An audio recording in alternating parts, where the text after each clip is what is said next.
bullshit fucking snowing in October. What the fuck? It's fucking Halloween.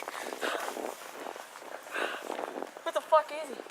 Okay, I better get inside. It's fucking cold as fuck out here. What the fuck? Fuck. Fuck, gotta get this away on.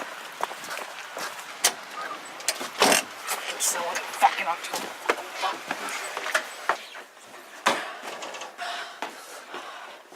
Oh!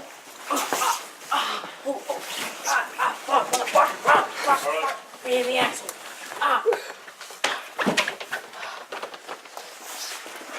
Son of a biscuit.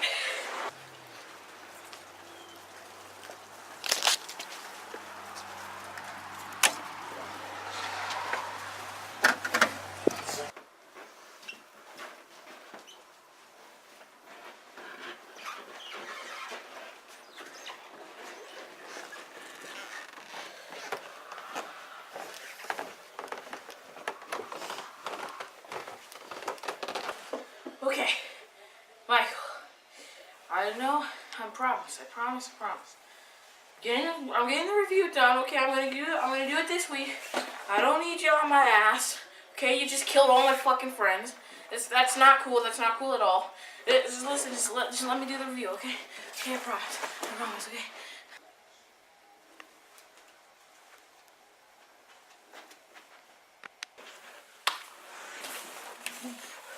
Okay. There we go.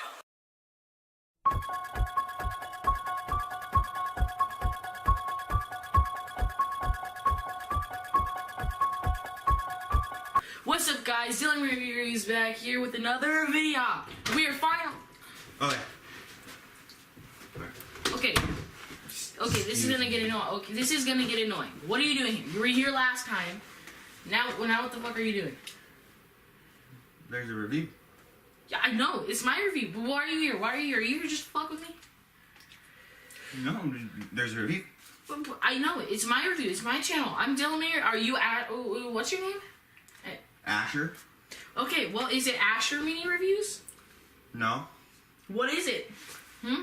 What is it? It's a review. Yeah, but whose channel? Yours. Yeah, what's the channel's name?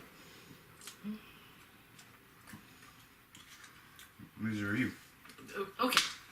You know what? Sure. Fine. This is the last time, though. This is the last time, okay? Mm-hmm. Alright, so we are reviewing John Carpenter's Halloween. Came out in 1978. Halloween. John Carpenter's Halloween came out in 1978. It is a classic. It is one of the most influential horror movies of all time. Okay, it's considered. It is to most people it's considered the best horror movie of all time. And since this is such a classic and it's so great, we're gonna go over. We're gonna go up by like scenes that stand out. You know, I got my notes right here.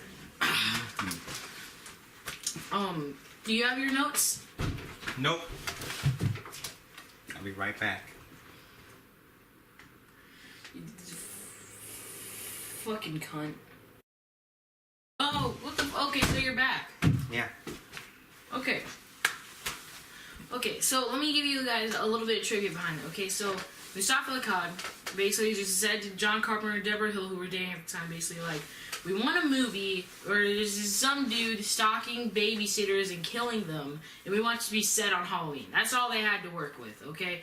So, and they had like a $325,000 budget. That's not a lot. That's not a lot at all. So, basically, they were like, well, fuck. And then they got, you know, they just did their shit. Yeah. Fuck it, let's be on. Do you have your notes? Do you have where are your notes? Where are your notes? You have notes? You have no notes, do you? No. Why do I even care? Okay, so let's talk about the first scene. Okay? First scene is all just one shot. It's one shot, and it's... Not two. Okay, it's all one shot, and it's one of the most chilling scenes, especially with moviegoers back in 1978. You know, you go in, you're gonna see something what you think is gonna be like some cheesy horror movie, probably. Okay, you're going in, and the first shot it's just like, you know, you go and you see the two people making out, you don't really know what's going on, and then they grab the clown mask, and then just the dude leaves. He has sex in 2.5 milliseconds because they went upstairs and then he left. So this dude must be fucking the Flash or some shit. And then after that, he goes upstairs and you see this naked chick brushing her hair, and then Flash is a good show. It is. It actually is. But guess what? We're not talking about the Flash. We are talking about Halloween. And he just stabs this naked chick. And then after that, he goes downstairs, and then these two other people come up, pull off his mask, and it's a fucking 6-year-old kid. That's like... He's 6? Mm-hmm. Did you even watch the movie? Yeah. And it's just this 6-year-old kid. So then, yeah, that's the opening of the movie. And then the next scene is the breakout scene. It was really well shot horror movies ever. I mean, the way that he does the lighting and everything, it's real. John Carpenter movies are some of the most well shot horror movies, and just movies in general. Also, Donald Pleasance is great at portraying Loomis's fear. Like, Loomis is sitting there and he's talking about Michael Myers, and you can tell that Michael Myers is fucking crazy, okay? You know that Michael Myers, there's something about him that Loomis is really fearing. Like, he just talks in a way that makes it believable. Like, you're listening to this guy, and he's sitting there, and he's tired because he's been fighting to have Michael Myers stay locked up, and he failed, and now Donald Pleasance is just awesome as Dr. Loomis. Like, no one will ever top Dr. Loomis. I did like the dude from the remake. He was pretty alright, except in Halloween 2. Anyways, we're not talking about that one yet, but, That'll be for next time. No, that's, I'm talking about Rob Zombie's Halloween 2. That's Friday. I didn't like that one. Me either. So, another thing is that Sam Loomis, okay, so it's Dr. Sam Loomis, and it's a reference to Sam Loomis from Psycho, the original one. And then next we have the Laurie and Tommy scene. Jamie Lee Curtis is great at being Laurie. You know, like, obviously, no one's gonna top Jamie. Not that fucking bitch from the Rob Zombie movies. That just wasn't... I don't know. Jamie Lee Curtis is the most definitive final girl, but I'll get to that later when we get to the third act. But a little bit of trivia. I mean, everyone knows this anyway, but her mom, Janet Leigh, was the girl who gets stabbed in the shower in Psycho. And Laurie Strode was just sort of like wandering, like she just wanted to get a role in a horror movie to see if she was good at it, and she was really nervous, and that's why John Carpenter like casted her, because she was nervous, which is cool because he casted people that he thought would be best for the character. Like Annie, she was sarcastic, so he casted her as Annie, and then he casted PJ Souls as Linda because she's hot.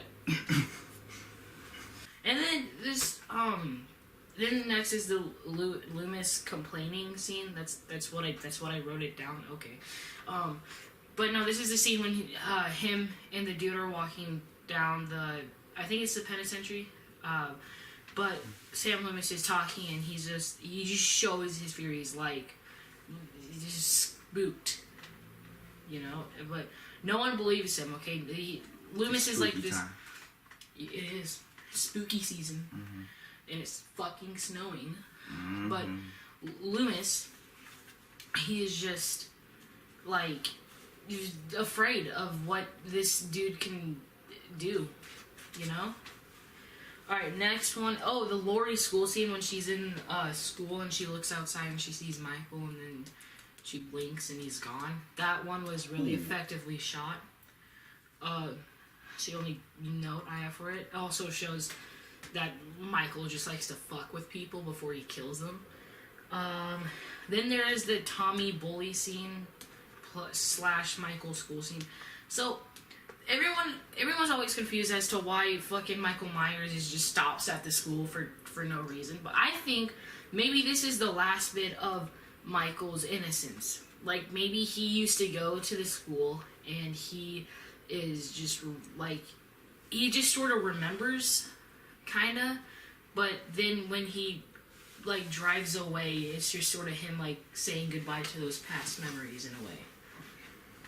And it's his like last bit of innocence, and maybe he sympathizes with Tommy. Like, I don't know, like, thought that would be cool though. And then everyone always like, everyone's like, oh, it's 3 deaths in the original movie. Actually, it's 4 because of the mechanic dude. That's where Michael Myers gets the jumpsuit from. You see him, so that you're all wrong. And then, You're wrong. I have a lot written down for this scene. The Lori and her friend scene, when you meet Lori, Annie, and Linda. Well, you already met Lori, but like Annie and Linda.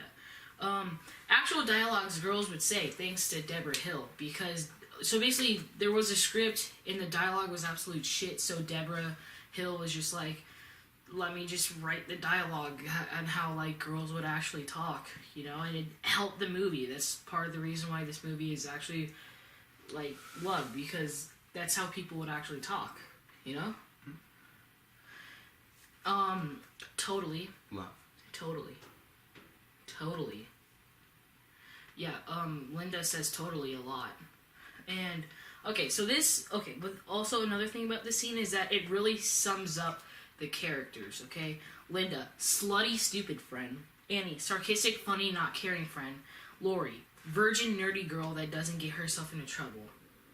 One of the things that bugs me about this scene is Annie gives this really bad line deliver when she goes, I hate a guy that has a car and no sense of humor. She says it really awkwardly, so, yeah. And then, you know, they're walking, and then there's the Michael Myers bush scene when Lori sees him, then he...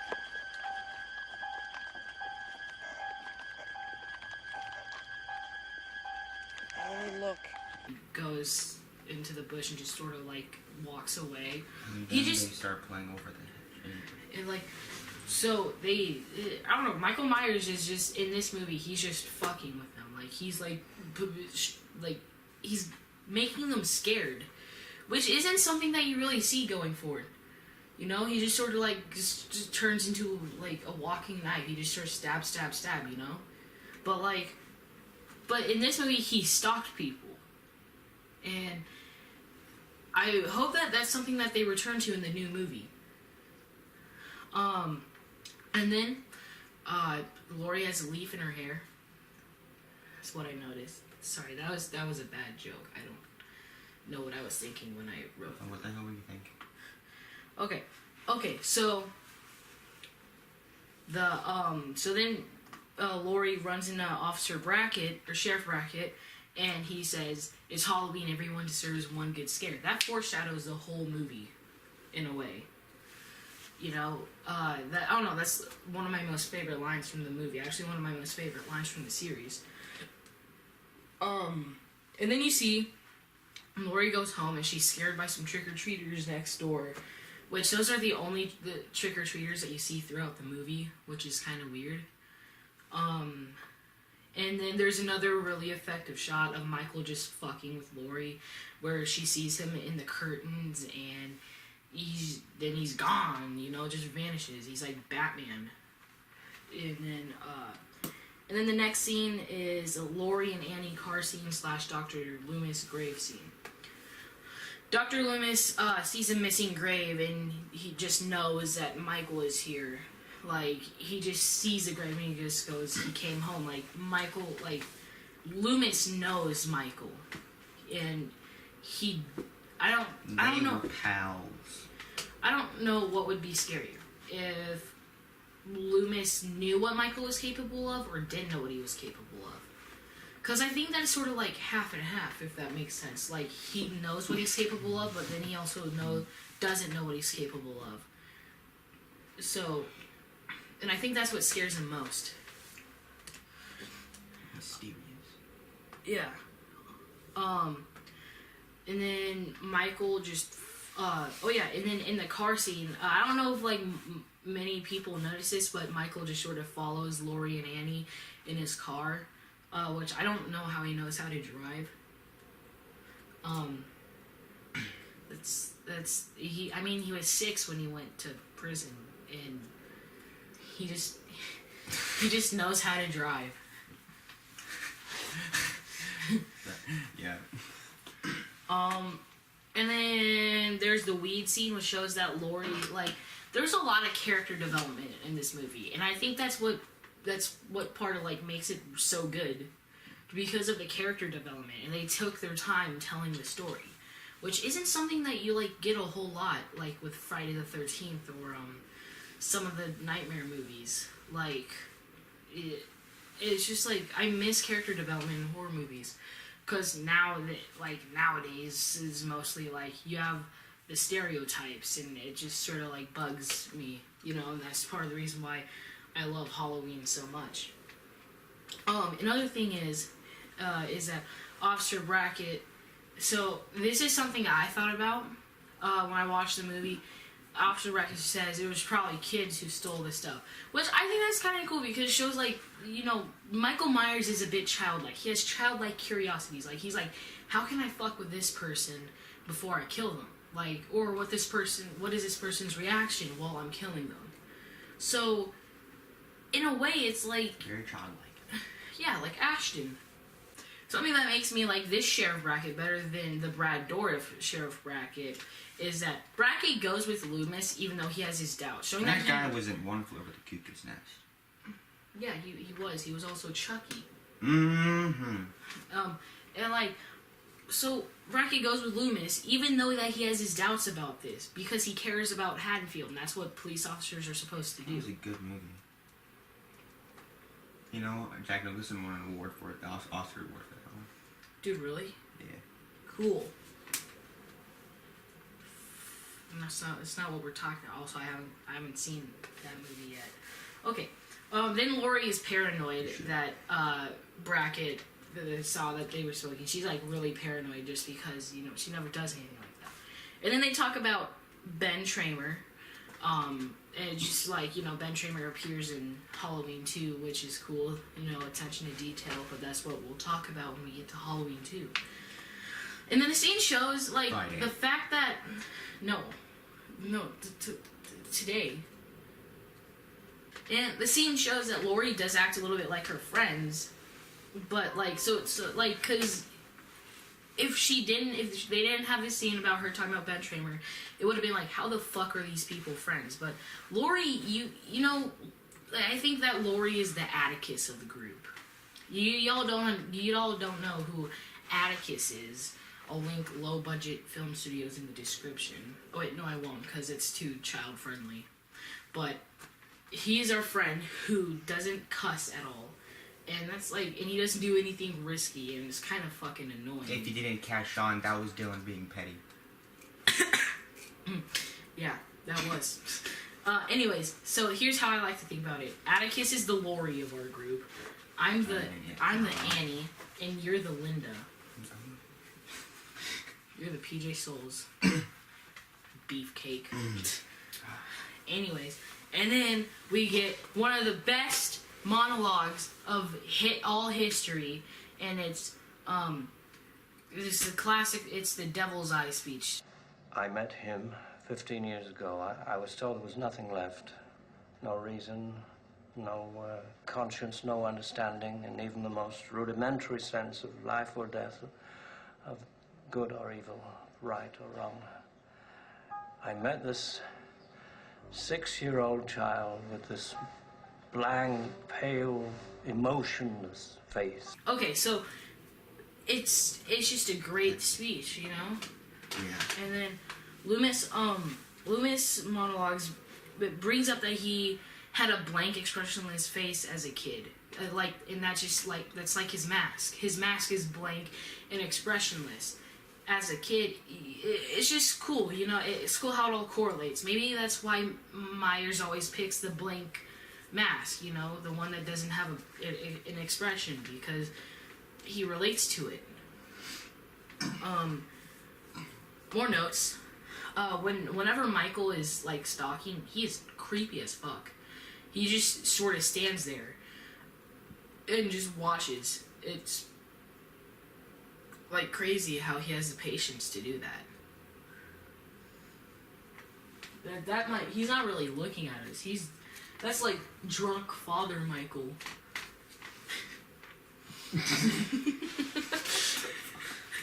Anyway, 3, 2, 1, go. And then let's get into the deaths. When Annie dies, she be looking goofy as fuck. Okay, she dies. She's like, you know, I'm dead. yeah, like that. And then, like, just in case you couldn't tell. And then, bit of trivia. So the Linda see anything you like trivia. Scene, not trivia. So that whole scene, John Carpenter didn't really want to film it. Like, he felt really uncomfortable, but PJ Souls insisted on it because she thought that it would make them. I don't know. I don't really know the full reason why she insisted on it.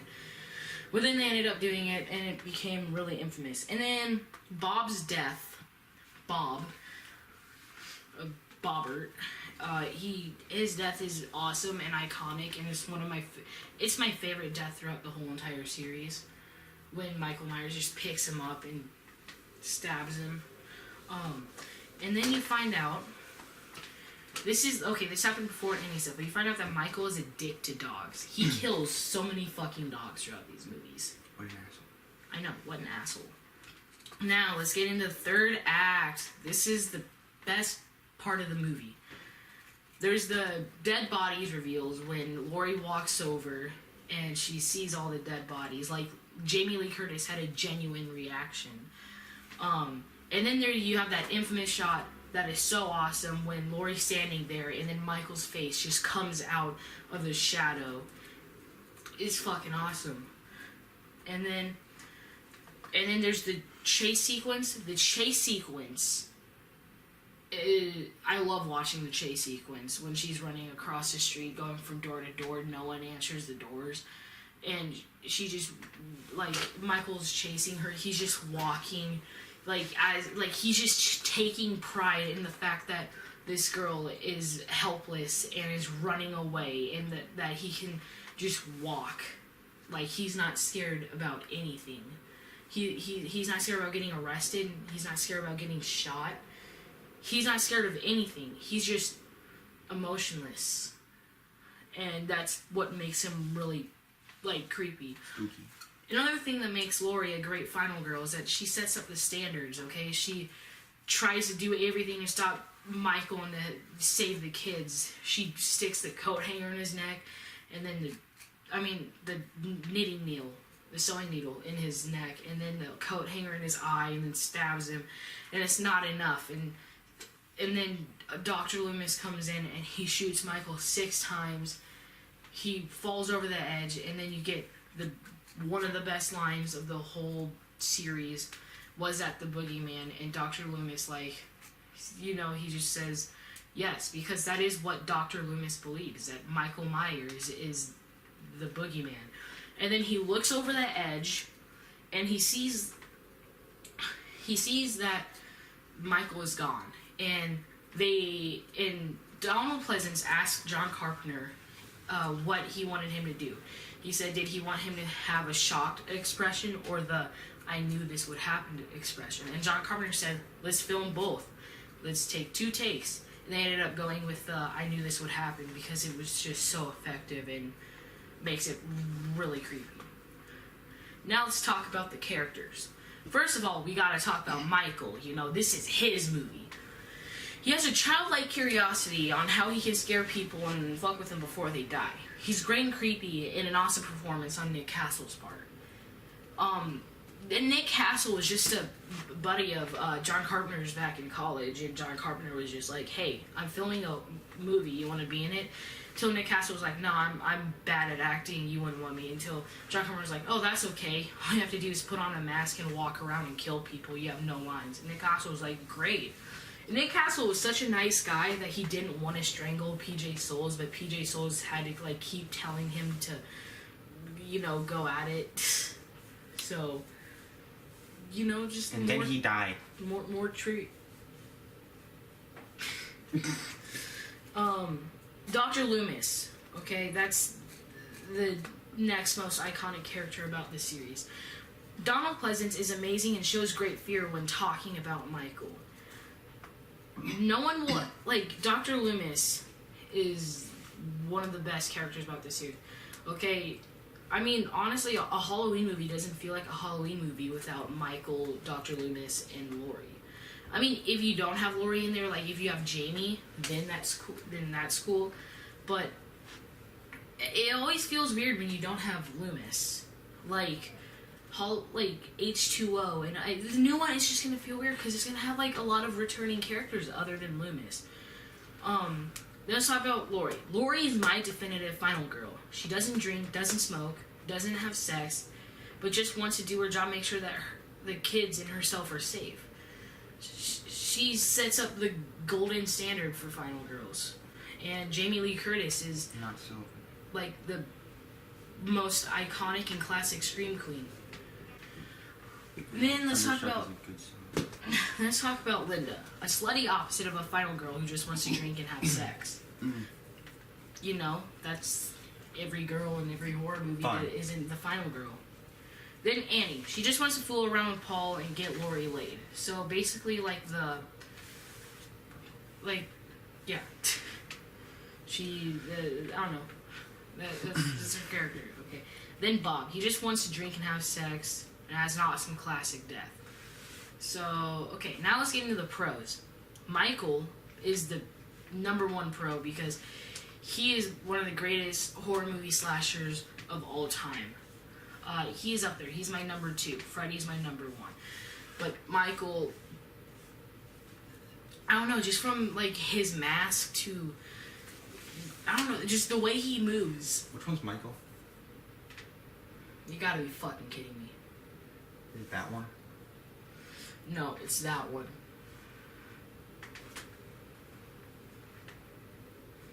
I don't understand. Laurie is a big pro because she's the best final girl ever. Oh, Michael, yeah. Okay, now this is the kills. I really like the kills of the movie because of the effect of never showing blood. I thought that this movie was really bloody until until someone pointed out that there is no blood used other than for the mechanic's death. So, I don't know, John Carpenter made you think, and that's one of the best parts about this movie, and shows, the greatness of low-budget filmmaking. And then, the soundtrack, the score. It is the best horror movie soundtrack. Actually, it's my favorite movie soundtrack ever. John Carpenter is awesome at making music. His soundtracks are the most memorable to me, and yeah. And then there's the dialogue and line delivery, minus that one Annie line delivery, but the dialogue in this movie is pretty spot on. This is how people would have talked, in the 70s. And then, this movie is what made slashers popular. Yeah, you had Psycho before it, which that was more psychological than slasher. And then you had Texas Chainsaw Massacre, which had the grittiness and effect, but it really didn't get popular until Halloween, because Halloween is the grandfather of the rest of the horror movies, because then there was Jason, then there was Freddy, then there was Ghostface. None of that would have happened if it wasn't for Halloween. Making babies. What he said. And then, last pro is The Mask. The Mask is one of the most iconic faces of all time. Just the blank, expressionless. And the fact that they got the mask for $2.50, and it was a 1975 Captain Kirk mask, and they just cut the eye holes, spray painted it white, and dyed the hair brown. And boom. Star Trek is really cool. An icon was made. And now let's get into the cons. Star Trek. The cons, there are none. There's no con. I do not find anything wrong with this movie other than that one failed line delivery and the fact that Michael just knows how to drive a car. Those are just two nitpicks. But this movie is great. 10 out of 10. That's 100%. Good fucking job. You figured something out for once. Go watch the movie right now. Alright, got the review done. I'm all set.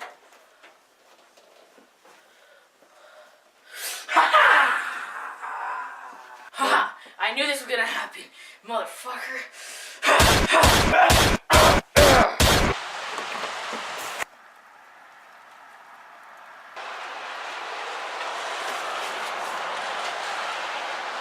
Son of a bitch.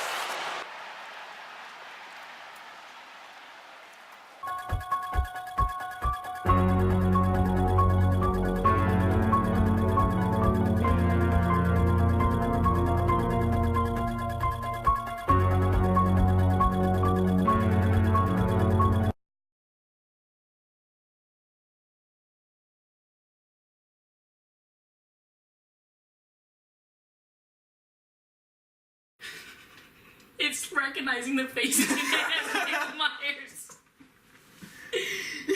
Hey.